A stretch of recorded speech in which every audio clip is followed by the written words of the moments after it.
Assalamualaikum warahmatullahi wabarakatuh.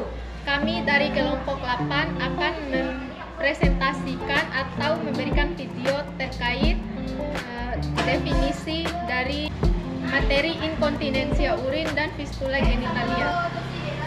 Pengertian inkontinensia urin. Inkontinensia urin merupakan kondisi hilangnya kontrol kandung kemih. Kondisi ini umumnya terjadi dan seringkali membuat pengidapnya merasa malu. Tingkat keparahannya berkisar dari sering buang air kecil dan saat batuk, bersin, sehingga keinginan untuk membuang air kecil begitu tiba-tiba dan kuat. Penyebab inkontinensia urin adalah karena terdapat tekanan mendadak di kandung kemih seperti tertawa atau bersin. Hilangnya kekuatan pada uretra disebabkan oleh yang pertama, kerusakan saraf saat partum, kedua, karanguna hormon pada wanita, tiga, mengonsumsi obat tertentu. Setiap kelahiran dapat menyebabkan kerusakan pada otot dasar panggul. 3. Patofisiologi. Inkontinensia urin stres terjadi akibat peningkatan tiba-tiba dalam tekanan intraabdomen seperti batuk dan bersin. Inkontinensia stres dapat mengikuti perlukaan pada struktur leher kemih. Mekanisme pada sphincter leher kandung kemih akan menekan uretra bagian atas, menariknya ke atas di belakang simfisis dan membentuk suatu 4. Manifestasi klinik. Tidak dapat menahan kencing setelah merasa dorongan kuat untuk buang air kecil yang muncul tiba-tiba. Urin bocor tanpa tanda-tanda atau dorongan buang air kecil. Tidak dapat mencapai toilet. 5. Pemeriksaan penunjang. Pemeriksaan laboratorium cairan yang keluar dari vagina diperiksa dengan tes lakmus. Tes nitrazim jika keras lakmus merah berubah menjadi biru, menunjukkan adanya air ketuban, atau bisa melakukan pemeriksaan mikroskopik. Tes Pakis dengan menetaskan air ketuban pada gelas objek dan biarkan kering. Poin kedua, pemeriksaan ultrasonografi atau USG. Pemeriksaan USG untuk memeriksa oligohydramnion sangat membantu apabila belum jelas tentang adanya tanda-tanda ketuban.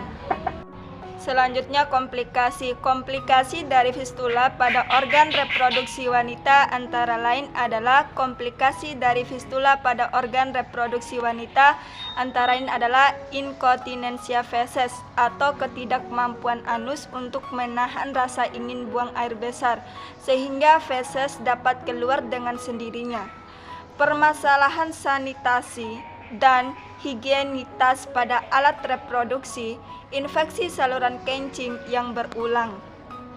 7. Penata laksanaan. Tata laksana yang dapat dilakukan berdasarkan jenis inkontinensia antara lain: 1. Inkontinensia stres, latihan otot pelvis, farmakoterapi atau pembedahan.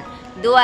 Inkontinensia urgensi, modifikasi diet dan gaya hidup menurunkan berat badan, terapi perilaku, farmakoterapi atau pembedahan. 3. Inkontinensia luapan, kateterisasi intermiten, tata laksana sesuai etiologi, latihan otot pelvis. 4. Inkontinensia campuran, latihan otot pelvis, farmakoterapi atau pembedahan, bladder training. 5. Inkontinensia fungsional, tata laksana faktor etiologi yang mendasari. 8. Diagnosa keperawatan yang muncul. 1. Inkontinensia urin, stres berhubungan dengan kelemahan otot pelvis ditandai dengan mengeluh. Keluar urin kurang dari 50 ml saat tekanan abdominal meningkat, misalnya saat berdiri, tertawa, bersin, dan mengangkat benda berat. 2. Ansietas. berhubungan dengan kekhawatiran, mengalami kegagalan ditandai dengan pasien tampak gelisah, frekuensi nadi meningkat dan sering berkemih atau HP. 3. Inkontinensia urin urgensi berhubungan dengan penurunan kapasitas kandung. Kemih ditandai dengan keinginan berkemih yang kuat disertai dengan inkontinensia urin. Materi kedua yaitu definisi fistula genitalia. Arti dari fistula genitalia ini adalah saluran abnormal yang terbentuk antara dua lokasi organ. Fistula dapat terjadi pada organ manapun, namun pada wanita terdapat 3 jenis fistula. Yang paling sering terjadi yaitu fistula vesikovaginal, ureterovagina, dan rektovagina. Arti dari ketiga jenis fistula tersebut adalah sebagai berikut. Fistula vesikovaginal merupakan saluran yang terbentuk antara organ kandung kemih dengan vagina. Yang kedua ada fistula ureterovaginal. Uretra ini adalah saluran yang terbentuk antara organ ureter dengan vagina. Yang ketiga ada fistula rektovagina. Fistula ini adalah saluran yang terbentuk antara organ rektum atau anus dengan vagina. Selain pada organ tersebut, fistula juga dapat terbentuk antara organ dalam lain seperti usus besar, disebut juga dengan fistula kolovaginal, atau usus halus yang dikenal juga dengan fistula interferovagina. Penyebab fistula genitalia. Yang pertama, fistula pada bagian vagina paling sering disebabkan akibat proses persalinan yang lama. Namun terdapat penyebab lain yang dapat menyebabkan fistula rektovagina, vesikovaginal, atau uretravaginal. Antara lain adalah sebagai berikut. Yang pertama ada tindakan episiotomi atau tindakan menggunting bagian perineum saat proses persalinan. Yang kedua, kanker pada bagian panggul seperti kanker rahim atau kanker usus besar. Yang ketiga, tindakan pembedahan pada bagian perut dan panggul seperti operasi besar dan operasi pengangkatan rahim. Selanjutnya, penyakit peradangan usus seperti penyakit Crohn atau penyakit kolitis ulceratif. Selanjutnya ada infeksi usus seperti divertikulitis. Selanjutnya menerima terapi radiasi pada bagian panggul dan penyebab lain seperti feses yang tersumbat dan tidak dapat keluar dari usus atau cedera pada vagina yang disebabkan oleh hal-hal lain selain persalinan. Patofisiologi fistula genitalia. Salah satu etiologi dari terbentuknya fistel adalah dari pembedahan. Biasanya terjadi karena kurangnya kesterilan alat atau kerusakan intervensi bedah yang merusak abdomen. Maka kuman akan masuk ke dalam peritoneum hingga terjadinya peradangan pada peritoneum sehingga keluarnya